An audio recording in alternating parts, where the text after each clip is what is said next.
तर तुझी दृष्टी बदल. सृष्टी काय बदलायला जाऊ नकोस, कारण सृष्टीमध्ये बदल करण्याचा अधिकार तुझा नाही आहे.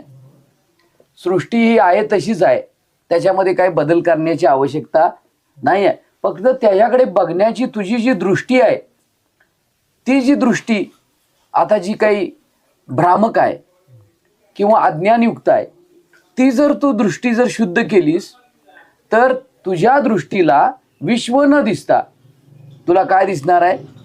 त्या विश्वाचा अधिष्ठान दिसणार आहे. त्याच्या ठिकाणी असलेलं जे नामरूप आहे, विश्व म्हणजे तरी काय आहे? विश्व म्हणजे अस्थि भाती प्रिय आणि नाम आणि रूप, याचं ते काय आहे? प्रगटीकरण आहे. त्याच्या ठिकाणी नाम आणि रूप हे जे आहे ते कशाचं आहे? तर ते मायेच आहे. म्हणून अस्थिभाती प्रियता जी आहे ती त्या स्वरूपाची आहे, आणि त्या अस्थिभाती प्रियते